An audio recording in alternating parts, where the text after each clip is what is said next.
Bismillahirrohmanirrohim. Assalamualaikum warahmatullahi wabarakatuh. Salam untuk kita semua. Pada pertemuan ini, kita akan membahas tentang non-current liabilities atau hutang jangka panjang. Adapun tujuan dari pembelajaran kita pada sesi ini adalah, pertama, mahasiswa dapat menjelaskan hutang obligasi dan akuntansi penjualan obligasi. Yang kedua, mahasiswa dapat menjelaskan akuntansi untuk hutang wesel jangka panjang. Yang ketiga, mahasiswa dapat menjelaskan akuntansi untuk pelunasan hutang jangka panjang. Dan yang keempat, mahasiswa dapat menjelaskan bagaimana penyajian dan analisis yang berhubungan dengan hutang jangka panjang. Subpokok bahasan terdiri atas 4 bagian, yaitu hutang obligasi, hutang wesel jangka panjang, pelunasan hutang jangka panjang, serta penyajian dan analisis hutang jangka panjang. Materi ini akan kita bagi menjadi 2 pertemuan. Pertemuan pertama kita akan membahas tentang hutang obligasi. Non-current liabilities atau hutang jangka panjang merupakan kewajiban yang dimiliki perusahaan saat ini yang pelunasannya tidak dilakukan dalam 1 tahun atau pelunasan akan dilakukan lebih dari setahun. Beberapa contoh hutang jangka panjang adalah bonds payable atau hutang obligasi, long-term notes payable atau hutang wesel jangka panjang, mortgage payable atau hutang hipotek, kewajiban terkait pensiun, kewajiban yang berhubungan dengan leasing. Hutang jangka panjang biasanya memiliki perjanjian atau persyaratan yang harus dipenuhi oleh perusahaan yang berhutang. Untuk obligasi, umumnya obligasi masuk kategori hutang jangka panjang. Terdapat beberapa jenis obligasi, yaitu pertama, secure bonds atau obligasi dengan jaminan. Contohnya, mortgage bonds atau obligasi hipotek yang biasanya dijamin dengan klaim atas real estate. Ada juga unsecured bonds atau obligasi yang tanpa jaminan atau debenture bond. Yang pasti lebih beresiko bagi pembeli, sehingga penerbit obligasi akan membayar bunga yang lebih tinggi untuk obligasi jenis ini.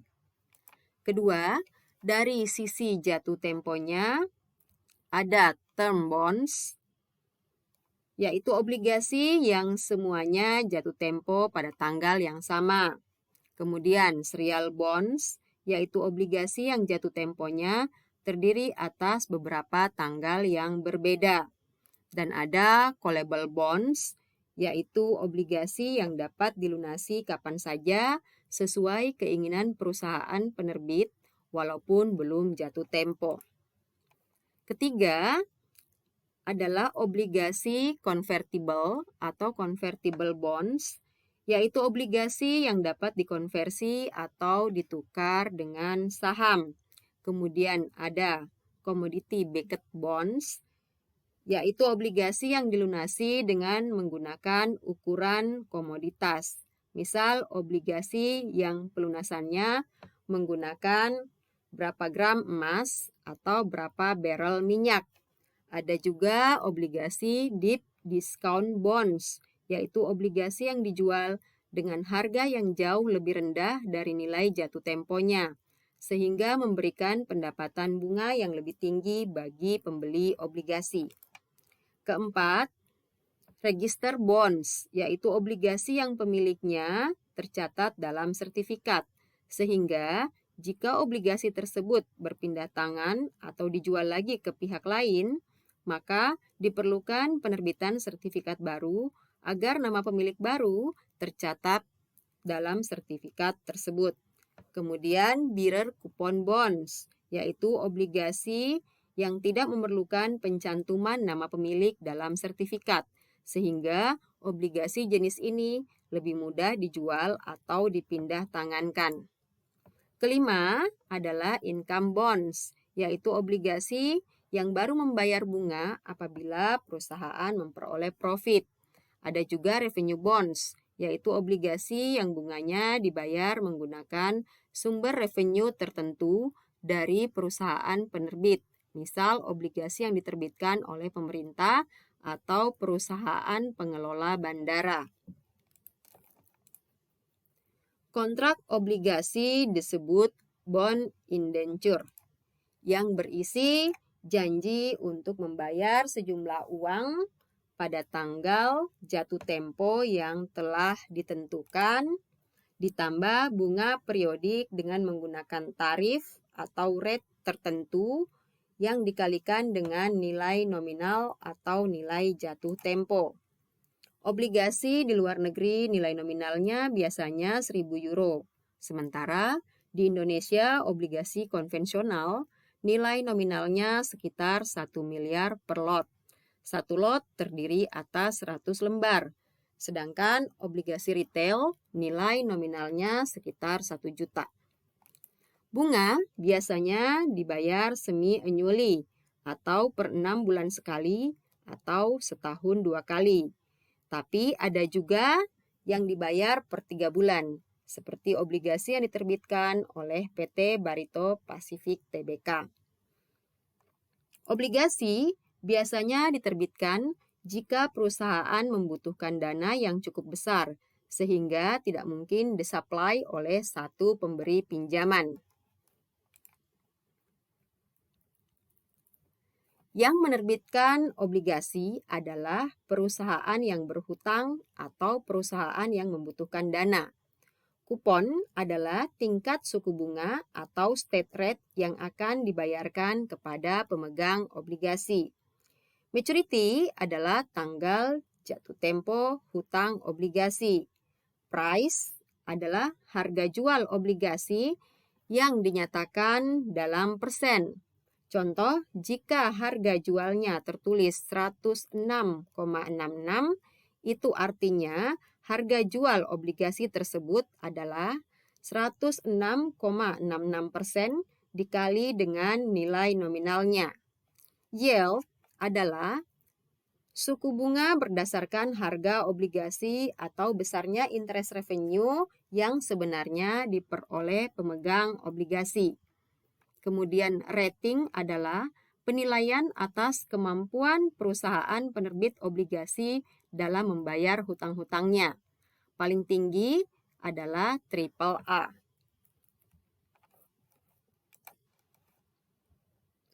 Dalam menerbitkan dan menjual obligasi, perusahaan memerlukan waktu beberapa minggu bahkan bulan karena adanya prosedur yang harus dilalui, seperti penerbitan obligasi dilakukan melalui penjamin emisi atau disebut dengan underwriter. Penerbit obligasi harus memperoleh persetujuan regulasi dari penerbitan obligasi, kemudian laporan keuangannya diaudit, dan perusahaan tersebut harus menerbitkan prospektus. Mencetak sertifikat obligasi. Biasanya pendistribusian sertifikat dalam bentuk elektronik.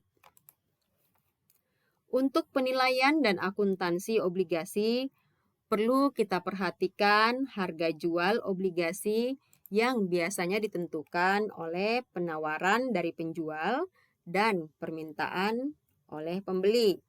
Resiko relatif, kondisi pasar modal, dan keadaan perekonomian baik di negara tersebut maupun keadaan perekonomian dunia. Komunitas investasi menilai obligasi sebesar present value dari arus kas yang akan diterima di masa yang akan datang, yang terdiri atas present value bunga dan present value nilai nominal atau nilai jatuh tempo atau principal value. Dalam obligasi, suku bunga ada dua. Pertama adalah state rate atau coupon rate atau nominal rate, yaitu suku bunga yang tertulis dalam sertifikat obligasi yang besarnya ditentukan oleh penerbit obligasi dan dinyatakan dalam persentase atas nilai nominal atau par value atau principal value. Suku bunga yang kedua adalah market rate atau effective yield, yaitu tingkat suku bunga yang memberikan pengembalian yang dapat diterima sesuai dengan risiko penerbit obligasi. Market rate merupakan suku bunga yang sebenarnya diperoleh pemegang obligasi. Adapun cara menghitung jumlah bunga atau interest yang secara aktual dibayarkan kepada pemegang obligasi setiap periode adalah state rate dikali face value atau nilai nominal atau nilai jatuh tempo obligasi. Sedangkan untuk menghitung jumlah bunga yang dicatat sebagai interest expense oleh penerbit obligasi atau pihak yang berhutang adalah market rate dikali carrying value atau nilai tercatat obligasi. Perlu diperhatikan, jika pembayaran bunga dilakukan semi-annually, maka setahun ada 2 kali pembayaran bunga, sehingga tarif state rate dibagi 2 terlebih dahulu sebelum dikali face value obligasi. Demikian pula tarif market rate dibagi 2 terlebih dahulu sebelum dikali dengan carrying value obligasi.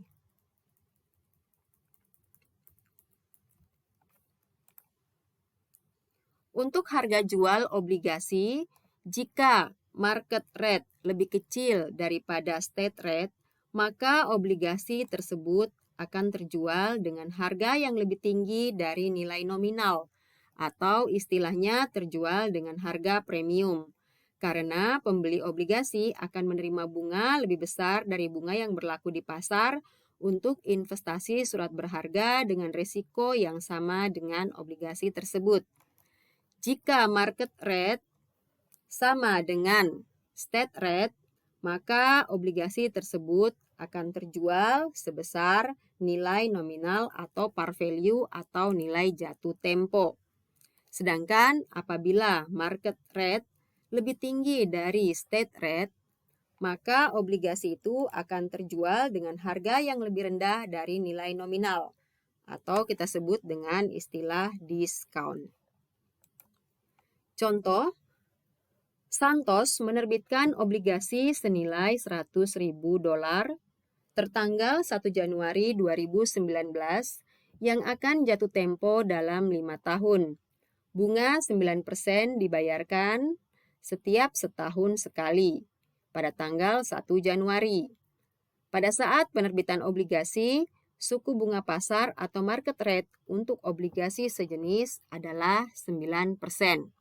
Berarti state rate dan market rate-nya adalah 9%. Setiap tahun, selama 5 tahun, perusahaan akan membayar bunga sebesar 9% dikali nilai nominal 100.000. Dan pada tahun kelima, perusahaan juga akan membayar pelunasan obligasi sebesar $100.000. Maka kita harus mencari present value atau nilai sekarang atas nilai jatuh tempo atau nilai nominal yang akan dibayarkan pada akhir tahun dan present value atas bunga yang akan dibayarkan selama 5 tahun. Kita akan menggunakan tabel anuitas seperti yang kita gunakan dalam pembelajaran piutang wesel.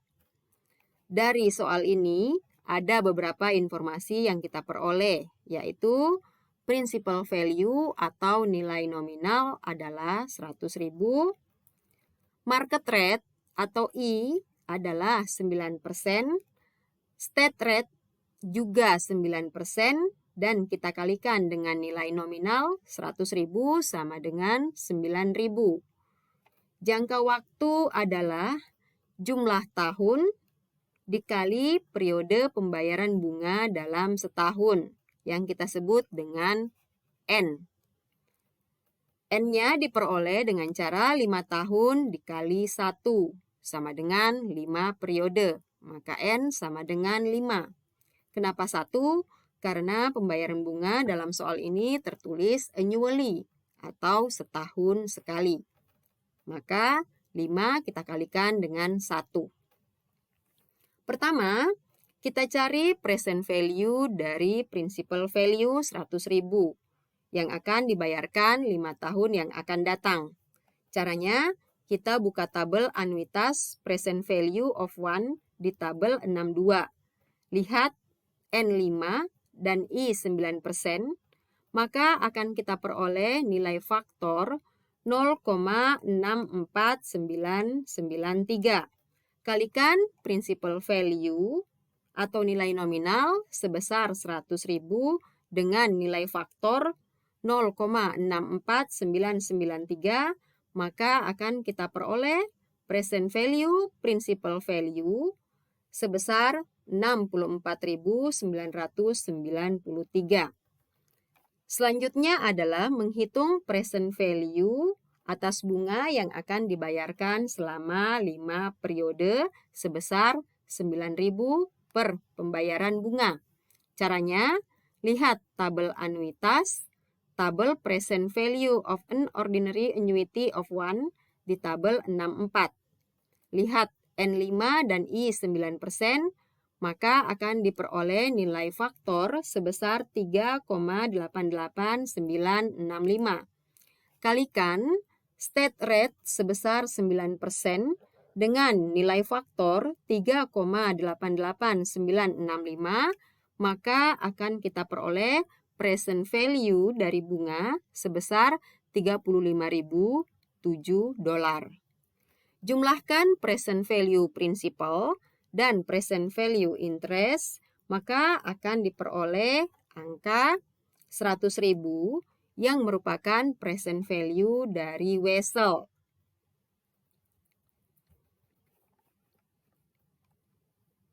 Karena present value obligasi sama dengan prinsipalnya, maka tidak diperlukan membuat tabel amortisasi diskonto ataupun premium, karena obligasi tidak terjual dengan harga diskon atau premium.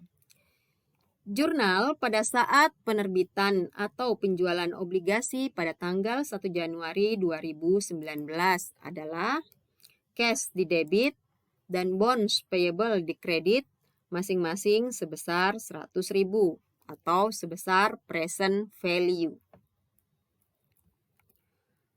Perlu diperhatikan, pembayaran bunga dilakukan pada tanggal 1 Januari yang akan dimulai pada tanggal 1 Januari 2020. Jika cut-off penyusunan laporan keuangan perusahaan adalah setiap tanggal 31 Desember, maka setiap tanggal 31 Desember dimulai dari tahun 2019 harus dibuatkan jurnal penyesuaian untuk mengakui bunga yang terhutang, walaupun pembayarannya akan dilakukan keesokan harinya pada tanggal 1 Januari 2020. Tetapi, jika bunga dibayarkan pada akhir tahun, yaitu pada tanggal 31 Desember, maka tidak perlu dibuat jurnal penyesuaian, karena telah dibayar di akhir tahun. Cukup membuat jurnal pembayaran bunga. Jurnal penyesuaian untuk mengakui hutang bunga yang dibuat pada tanggal 31 Desember 2019 adalah interest expense di debit dan interest payable di kredit masing-masing sebesar 9.000. Selanjutnya, pada saat pembayaran bunga pada tanggal 1 Januari 2020, jurnal yang dibuat adalah interest payable di debit dan cash di kredit masing-masing sebesar 9.000. Sekarang diasumsikan Santos menerbitkan obligasi senilai 100.000 yang jatuh tempo dalam 5 tahun dengan bunga 9% yang dibayarkan setiap tahun pada akhir tahun. Pada saat penerbitan, market rate obligasi sejenis adalah 11%. Berarti market rate lebih tinggi dari state rate, sehingga present value obligasi lebih rendah dari nilai nominal atau akan terjual dengan harga diskon.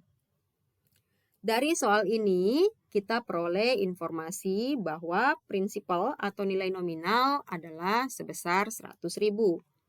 Market rate atau I adalah 11%, state rate 9%, dan kita kalikan dengan nilai nominal 100.000 sama dengan 9.000. Jangka waktu adalah jumlah tahun dikali periode pembayaran bunga dalam setahun atau N, yaitu 5 dikali 1 sama dengan 5.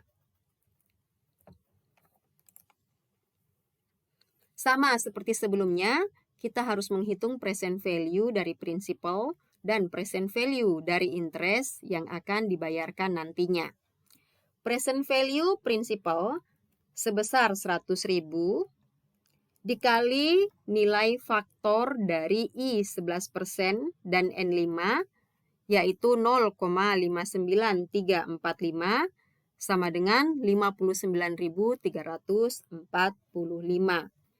Kemudian kita hitung present value interest sebesar 9.000 dikali nilai faktor dari I 11% dan N5, yaitu 3,69590 sama dengan 33.263,10. Sehingga diperoleh present value obligasi sebesar 92.608,10 atau dapat kita bulatkan menjadi 92.608.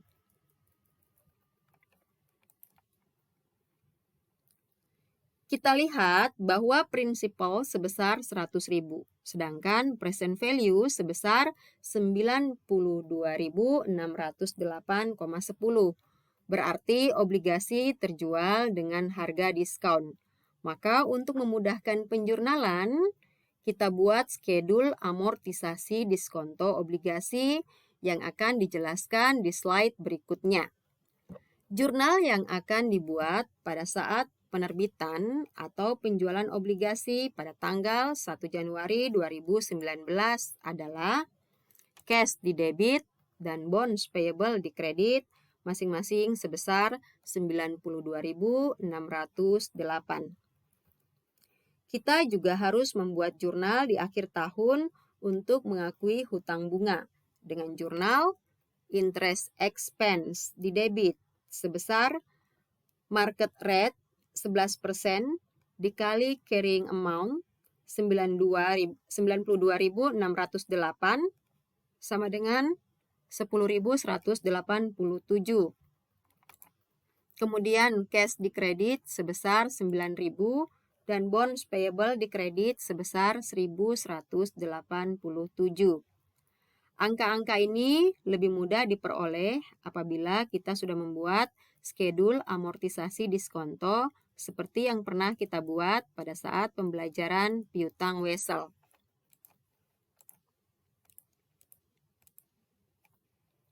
Apabila kita menjual obligasi dengan interest state rate yang lebih rendah dari market rate, maka investor mempunyai pilihan untuk berinvestasi di tempat lain dengan bunga yang lebih tinggi.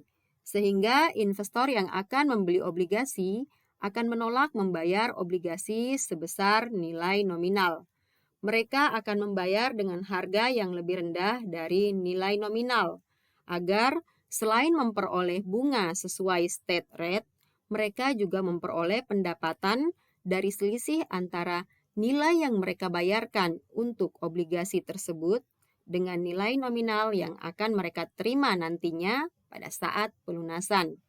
Jadi, investor tidak hanya memperoleh interest sebesar state rate, tapi secara aktual memperoleh interest effective rate.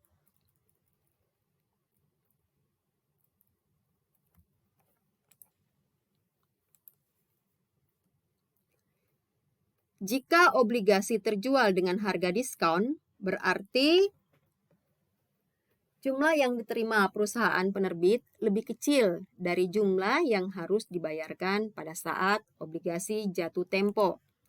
Jika obligasi terjual dengan harga premium, maka jumlah yang diterima perusahaan penerbit lebih besar dari jumlah yang harus dibayarkan pada saat obligasi jatuh tempo.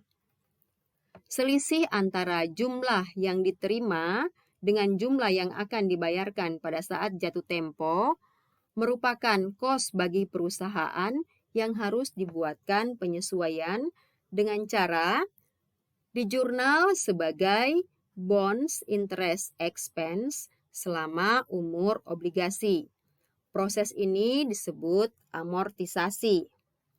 Prosedur yang akan digunakan untuk amortisasi adalah metode effective interest atau amortisasi present value.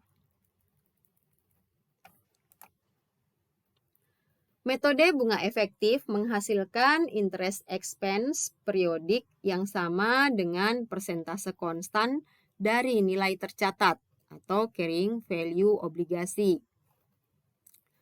Bond interest expense dihitung dengan cara carrying value obligasi awal periode dikali effective interest rate atau market rate. Sedangkan bunga yang dibayarkan atau bond interest paid dihitung dengan cara nilai nominal dikali state interest rate. Besarnya amortisasi adalah sama dengan selisih antara bond interest expense dengan bond interest paid.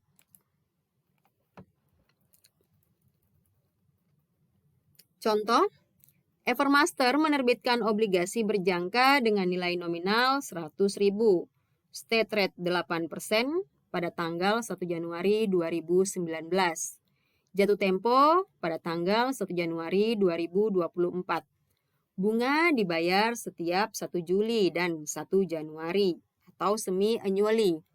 Investor mensyaratkan effective interest rate atau market rate 10%. Diminta, hitunglah harga jual obligasi. Dari soal ini, kita peroleh informasi prinsipal atau nilai nominal adalah 100.000. Market rate atau I adalah 10%.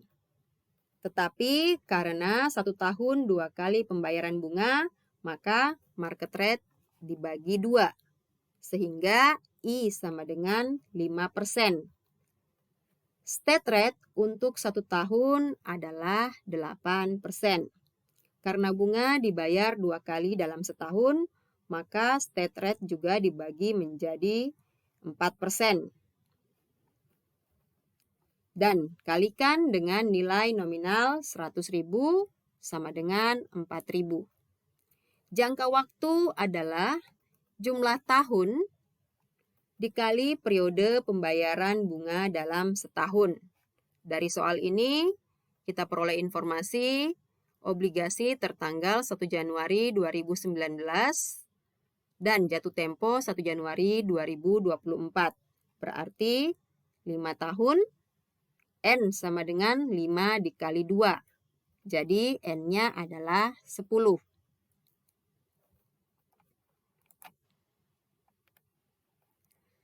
Sekarang kita hitung present value-nya. Face value atau principal value sebesar 100.000 dikali nilai faktor dari I 5% dan N 10 pada tabel present value of 1 yaitu 0,61391,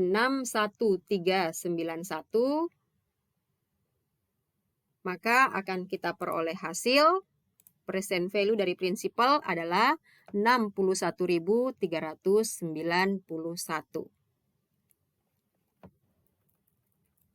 Kemudian kita hitung present value interest sebesar 4.000 dikali nilai faktor dari I 5% dan N 10 pada tabel present value of an ordinary annuity of 1 yaitu 7,721 73. Sama dengan present value sebesar 30.887. Sehingga diperoleh present value obligasi sebesar 92.278. Terdapat selisih antara nilai nominal yaitu 100.000 dengan present value 92.278 sebesar 7.722 berupa diskon karena present value lebih rendah dari nilai nominal atau nilai jatuh tempo. Nilai inilah yang harus diamortisasi selama umur obligasi.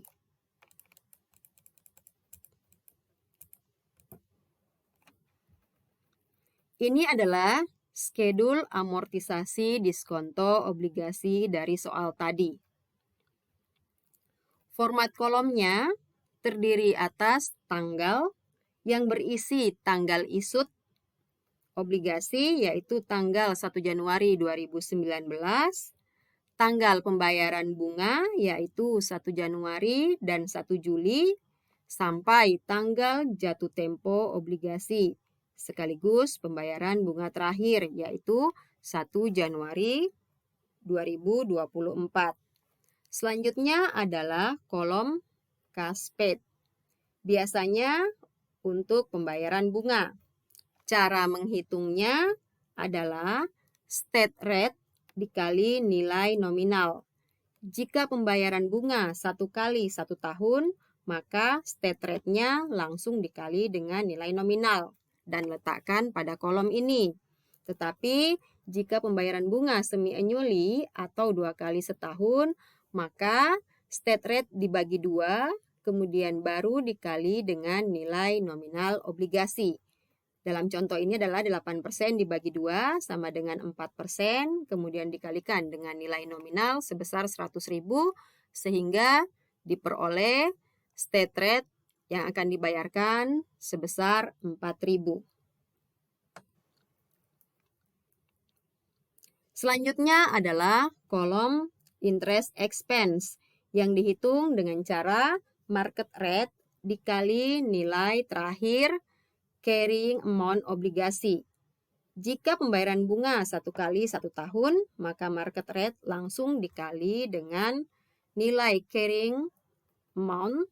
Tetapi jika pembayaran bunga semi-annually atau 2 kali setahun, maka market rate dibagi 2, kemudian baru dikali dengan carrying value dari obligasi.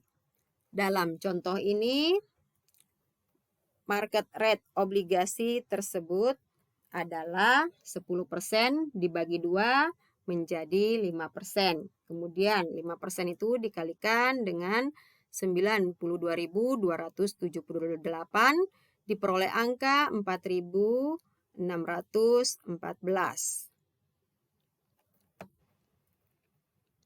Selanjutnya kolom discount amortize atau premium amortize yang diperoleh dari selisih antara kolom cash paid dengan kolom interest expense. Dalam contoh ini, kolom cash paid untuk tanggal 1 Juli 2019 adalah 4.000, kemudian kolom interest expense 4.614, sehingga diperoleh selisih sebesar 614. Kita catat pada kolom discount amortize. Dan terakhir adalah kolom carrying amount atau nilai tercatat obligasi. Carrying amount pertama kali pada saat issued sesuai dengan present value obligasi. Selanjutnya, jika obligasi terjual dengan diskon, maka carrying amount ditambah dengan angka terakhir pada kolom discount amortize. Dalam contoh ini, carrying amount terakhir adalah 92.278. Kemudian untuk mencari carrying amount per tanggal 1 Juli 2019, tambahkan angka tadi dengan 614 pada kolom diskon amortize. Diperoleh angka 92.892. Itulah carrying amount per tanggal 1 Juli 2019. Jika obligasi terjual dengan harga premium, maka carrying amount berikutnya diperoleh dari carrying amount awal dikurangi dengan angka terakhir dalam kolom discount amortize. Perlu diperhatikan, angka terakhir dari schedule ini harus sama dengan nilai nominal atau nilai jatuh tempo atau principal value. Jika ada perbedaan angka pada satu digit terakhir, dianggap tidak signifikan karena terjadi akibat adanya pembulatan angka. Untuk menyelesaikannya, maka dapat dilakukan penyesuaian pada angka interest expense sampai carrying amount akhir sama dengan nilai nominal atau nilai jatuh tempo. Selanjutnya, kita bisa membuat jurnal dengan mudah berdasarkan schedule amortisasi tadi. Angka yang akan dijurnal adalah angka pada kolom cash paid, interest expense, dan kolom discount atau premium amortize. Untuk kolom discount atau premium amortize, pada saat dijurnal, kita menggunakan akun bonds payable. Untuk contoh soal Evermaster, jurnal yang dibuat pada saat penerbitan atau penjualan obligasi pada tanggal 1 Januari 2019 adalah cash di debit dan bonds payable di kredit masing-masing sebesar present value atau carrying amount awal yaitu 92.278.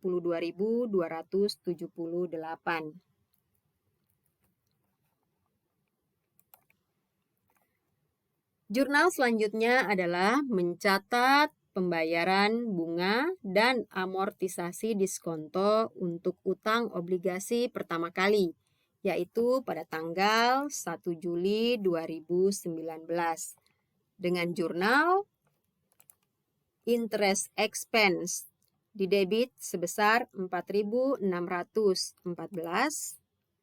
bonds payable di kredit sebesar 614 dan cash di kredit sebesar 4.000.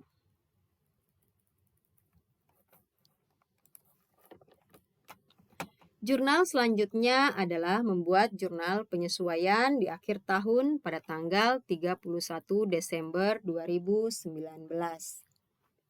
Untuk mengakui bunga yang terhutang dengan berlalunya waktu, walaupun bunga tersebut akan dibayarkan keesokan harinya, yaitu pada tanggal 1 Januari 2020. Jurnal yang dibuat pada tanggal 31 Desember 2019 adalah interest expense sebesar 4.645, kemudian interest payable di kredit sebesar 4.000, dan bonds payable di kredit sebesar 645. Angkanya sama dengan angka pada tanggal 1 Januari 2020 karena antara 31 Desember 2019 dengan 1 Januari 2020 hanya berbeda 1 hari. Maka kita dapat menggunakan angka-angka pada tanggal 1 Januari 2020.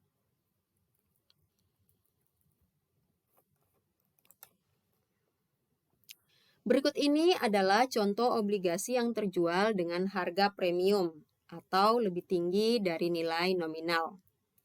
Evermaster menerbitkan obligasi berjangka dengan nilai nominal 100.000, state rate 8% pada tanggal 1 Januari 2019 jatuh tempo pada tanggal 1 Januari 2024. Berarti umurnya adalah 5 tahun. Dengan bunga yang dibayarkan setiap 1 Juli dan 1 Januari. Market rate obligasi dengan risiko sejenis adalah 6%. Hitunglah present value atau harga jual obligasi. Dari soal ini kita peroleh informasi prinsipal atau nilai nominal adalah 100.000. Market rate atau I adalah 6%. Tetapi karena 1 tahun bunga dibayarkan 2 kali, maka market rate-nya kita bagi dengan 2. Sehingga I-nya adalah 3%. State rate adalah 8% untuk 1 tahun. Karena bunga dibayar 2 kali dalam setahun, maka state rate juga dibagi 2 menjadi 4%. Dan kita kalikan dengan nilai nominal 100.000 sama dengan 4.000. Jangka waktu adalah jumlah tahun dikali periode pembayaran bunga dalam setahun atau N, yaitu 5 tahun dikali 2 sama dengan 10 atau N-nya adalah 10.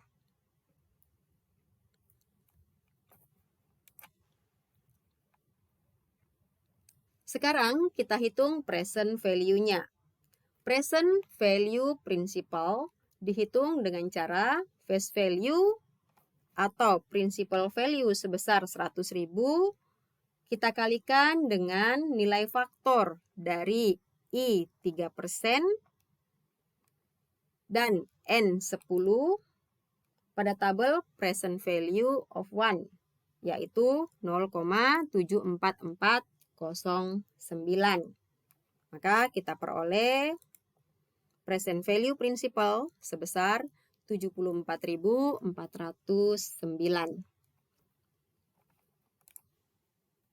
Kemudian kita hitung present value interest sebesar 4.000 dikali nilai faktor dari I 3%, N 10 pada tabel present value of an ordinary annuity of 1, yaitu 8,53020. Kita peroleh present value interest sebesar 34.121. Sehingga diperoleh present value obligasi sebesar 108.530 dari penjumlahan present value principal dan present value interest. Terdapat selisih sebesar 8.530.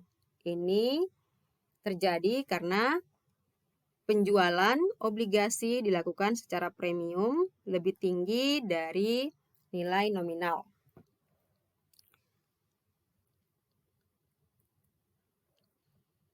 Nilai inilah yang harus diamortisasi selama umur obligasi.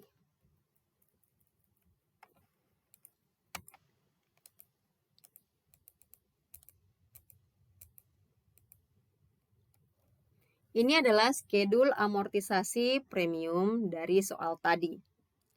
Pada kolom tanggal, kita isi pertama dengan tanggal isut hutang obligasi, yaitu 1 Januari 2019, dan kita tuliskan present value dari obligasi sebagai carrying amount obligasi pertama kali, sebesar 108.530.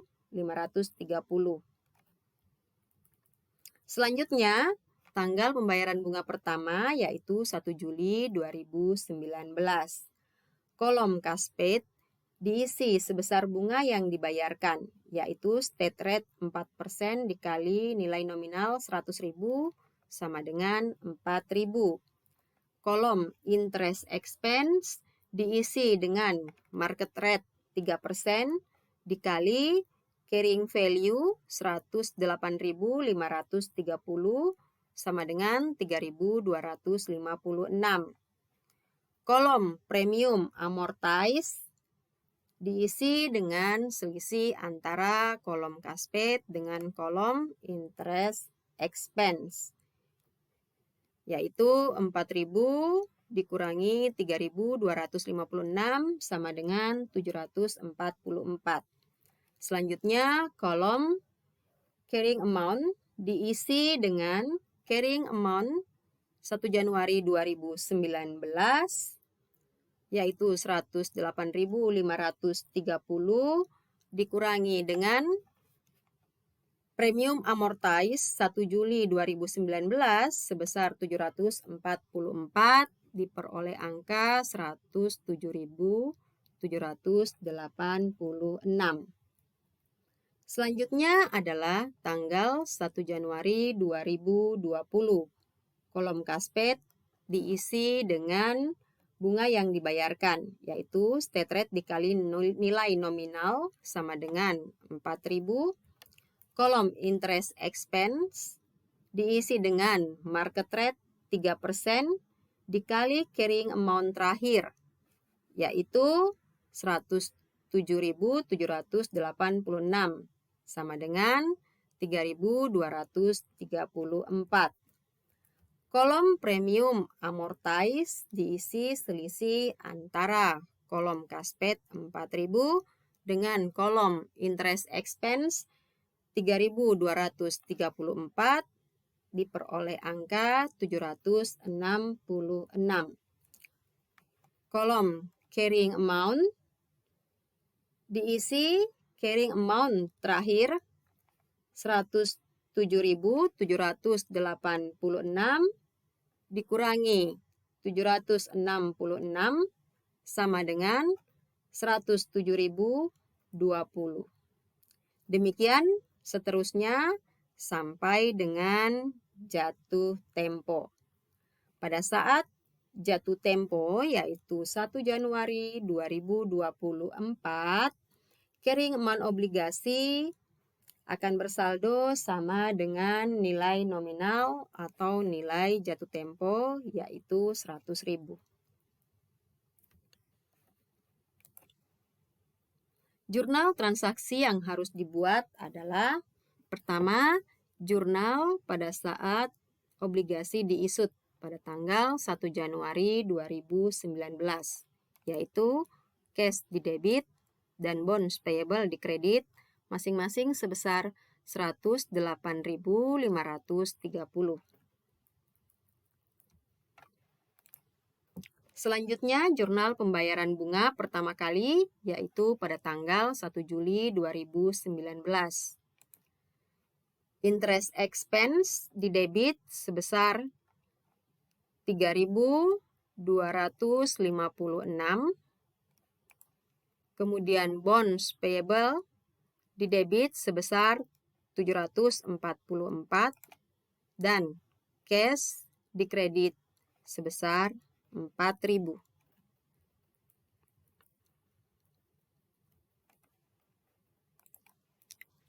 Seperti sudah saya jelaskan sebelumnya, bahwa di akhir periode pelaporan keuangan, perusahaan harus membuat jurnal penyesuaian untuk mengakui bunga yang terhutang, walaupun belum waktunya dibayar, karena bunga terhutang dengan berlalunya waktu.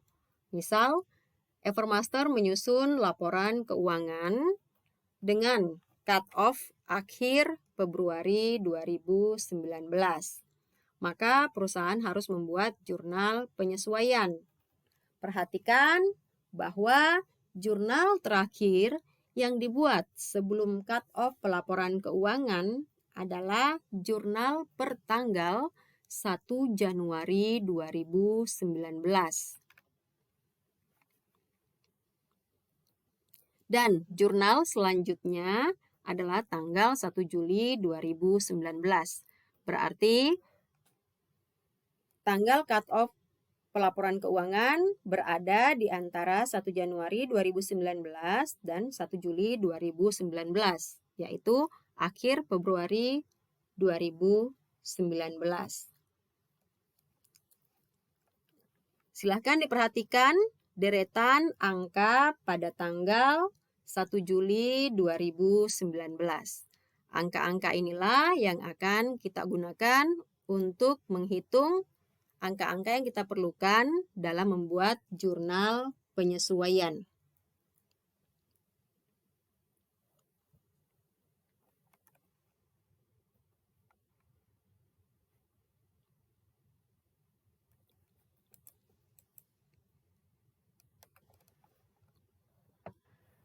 Kita harus mengakui bunga yang terhitung menjadi terhutang sejak 1 Januari 2019 sampai akhir Februari 2019 sebanyak 2 bulan.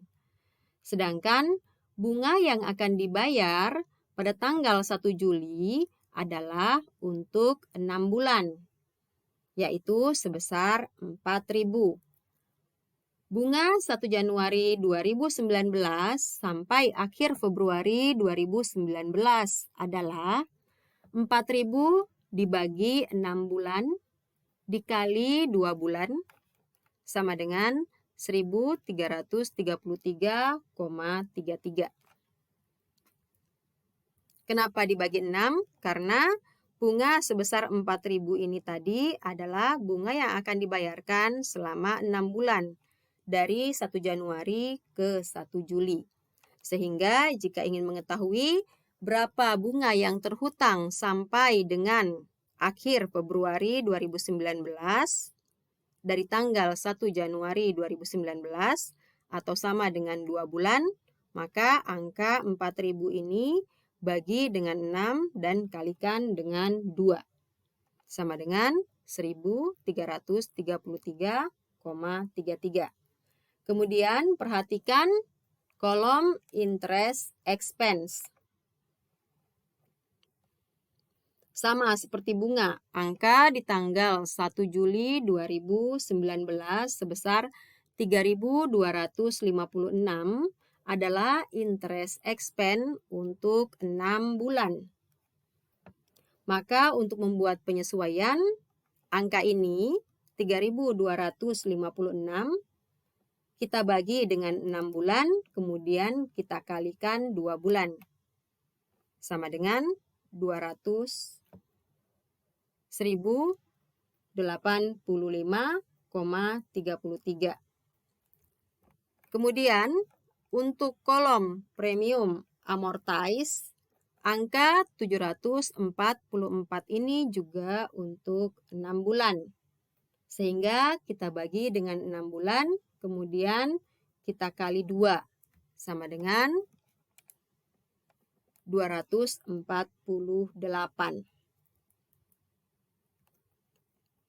Atau bisa dengan cara mencari selisih antara interest accrual 1.333,33 dikurangi dengan 1085,33 sama dengan 248.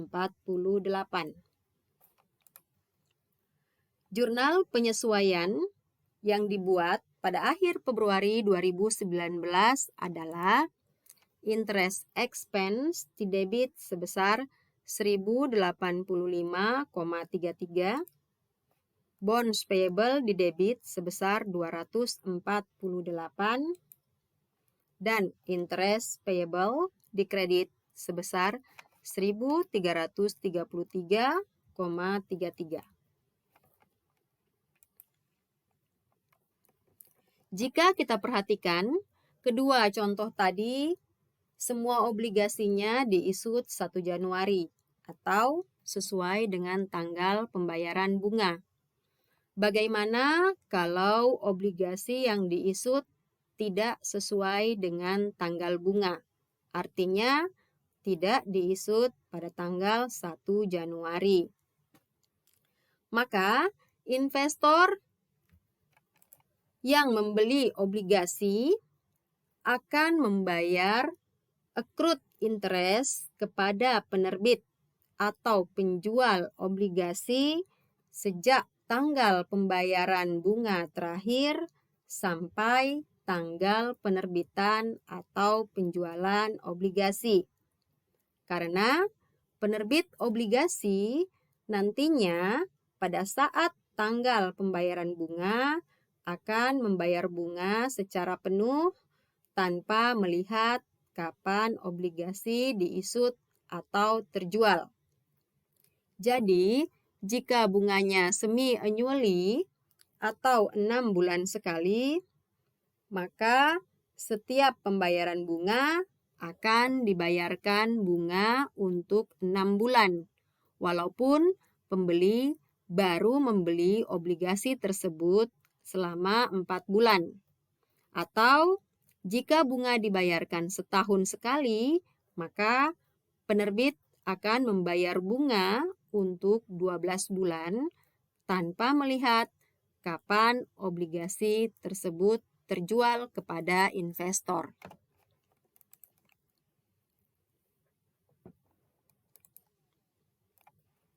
Sekarang kita lihat contoh obligasi yang diisut sama dengan nilai nominalnya atau istilahnya bonds issued at par. Asumsikan Evermaster menerbitkan dan menjual obligasi jatuh tempo 5 tahun, bunga 8%, tertanggal 1 Januari 2019 pada tanggal 1 Mei 2019. Jadi obligasinya tertanggal 1 Januari 2019, tetapi baru terjual pada tanggal 1 Mei 2019 sebesar nilai nominal, yaitu 100.000 euro. Pembayaran bunga setiap tanggal 1 Januari dan 1 Juli. Karena obligasi terjual tidak pada tanggal bunga, maka investor yang membeli harus membayar bunga sejak 1 Januari sampai 1 Mei 2019, yaitu sebanyak 4 bulan. Jadi 8% dikali 100.000 dibagi 12 dikali 4 bulan sama dengan 2.667 atau 100.000 dikali 4% dikali 4/6.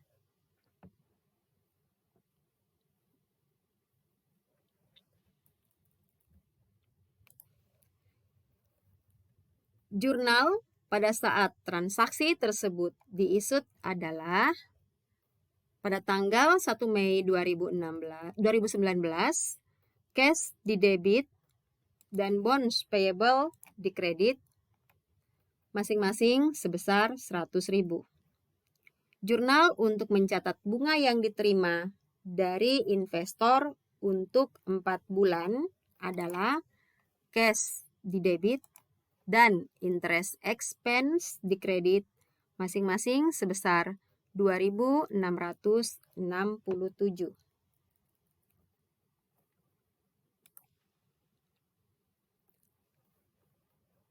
Setelah obligasi terjual 1 Mei 2019, maka pembayaran bunga pertama adalah pada tanggal 1 Juli 2019 sebanyak 6 bulan atau 100.000 dikali 8% dikali 6/12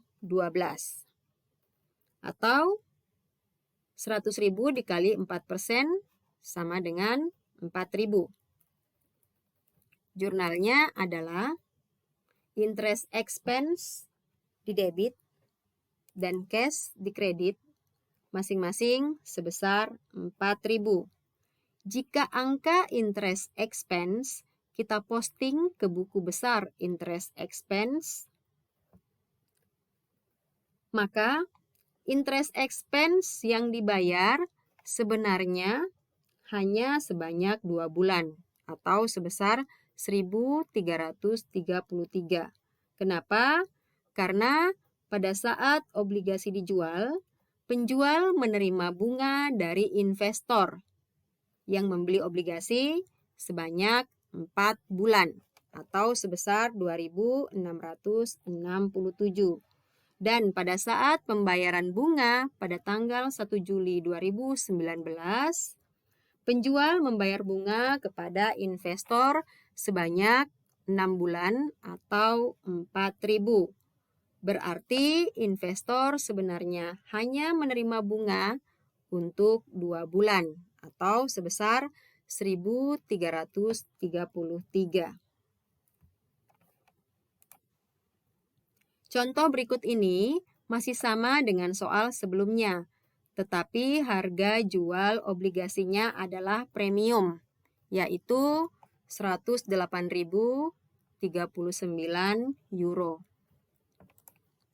Jurnal untuk mencatat transaksi penjualan pada tanggal 1 Mei 2019 adalah cash di debit dan bonds payable di kredit masing-masing sebesar 108.039 euro.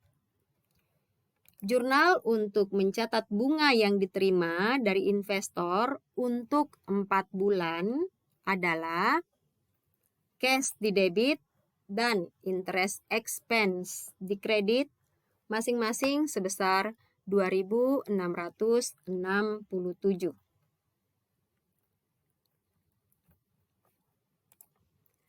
Karena obligasinya terjual dengan harga premium, berarti ada selisih antara present value dengan nilai jatuh tempo atau nilai nominal, sehingga harus diamortisasi. Untuk amortisasi, Evermaster menghitung interest expense dari tanggal penjualan, yaitu 1 Mei 2019. Bukan dari tanggal isut obligasi.